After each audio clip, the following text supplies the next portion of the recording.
मुबारक हो, दुनिया की टॉप 100 कंपनीज में अब भारत की एक भी नहीं बची है। 2025 में जहां इस लिस्ट में 3 भारत की कंपनियों के नाम थे, अब एक भी नहीं है।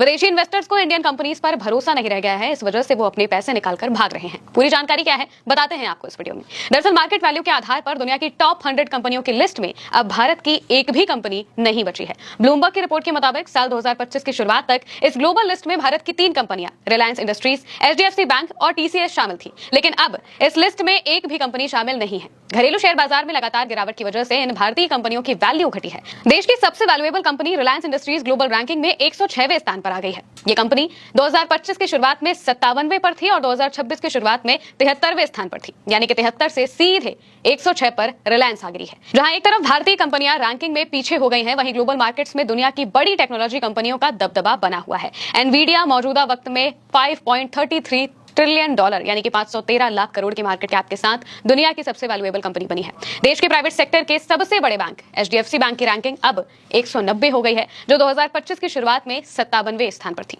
देश की सबसे बड़ी टेलीकॉम ऑपरेटर भारतीय एयरटेल भी 2026 की शुरुआत में 164वें स्थान पर थी, जो अब गिरकर 202 पर पहुंच गई है। 2026 की शुरुआत में ICICI बैंक और स्टेट बैंक ऑफ इंडिया 2015 और 2031वें स्थान पर थे, लेकिन अब वो गिरकर 274वें और 276वें स्थान पर पहुंच गए हैं।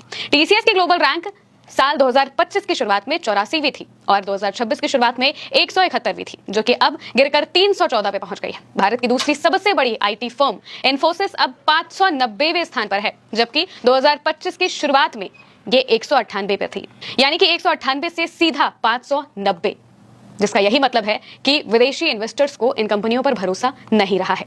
अमेरिका और इजराइल जंग के बीच भारत को बड़ा नुकसान हो रहा है। विदेशी इन्वेस्टर्स ने रिकॉर्ड गति से भारतीय शेयर बाजार से पैसा निकालना शुरू कर दिया है। 28 फरवरी को ईरान पर हमले के बाद से विदेशी इन्वेस्टर्स ने भारतीय शेयर बाजार से लगभग $21 अरब निकाल लिए हैं। इनमें केवल मार्च महीने में ही लगभग $13 अरब की निकासी हुई है। NSDL के आंकड़ों के मुताबिक मार्च में जितना FFI भारतीय शेयर बाजार से बाहर गया, उतना ही एक महीने में कभी नहीं गया था। इधर अप्रैल की रिटेल महंगाई बढ़कर 3.48% पर पहुंच गई है। इससे पहले मार्च में ये 3.40% पर थी। वहीं थोक महंगाई दर की बात करें तो अप्रैल 2026 में देश की थोक महंगाई दर बढ़कर 8.30% पर पहुंच गई है। पेट्रोल, डीजल, LPG और कच्चे तेल की कीमतों में तेजी इसका सबसे बड़ा कारण है। पेट्रोल महज 4 दिन के अंदर 2 बार महंगा होता है, जिसका यही मतलब है कि आने वाले वक्त में और बड़े लेवल पर यह महंगाई देखने को मिलेगी। डॉलर के मुकाबले रुपया 97 रुपए पर पहुंचने को है। मार्केट एक्सपर्ट तो इशारा कर रहे हैं कि रुपया 150 पार जा सकता है। कुल मिलाकर हालात सही नहीं है। नेता प्रतिपक्ष राहुल गांधी का कहना है कि नरेंद्र मोदी एक बार फिर देश के सामने हाथ जोड़ते हुए दिखाई देंगे। पेट्रोल, डीजल की कीमतों में उछाल होने की पूरी उम्मीद है। जरूरत का सामान भी महंगा होगा। ब्रेड, दूध, दही, तेल, सबकी कीमतों में तेजी है। दूध के दाम बढ़ चुके हैं, ब्रेड के दाम बढ़ चुके हैं। आने वाले वक्त में बाकी चीजों के दाम भी बहुत जल्द बढ़ेंगे। जनता महंगाई से परेशान है। ऐसे में दोस्तों, अगर सरकार ने अभी से जरूरी कदम नहीं उठाए तो आने वाले दिनों में हालात क्या होंगे, इसका अंदाजा आप खुद लगा सकते हैं।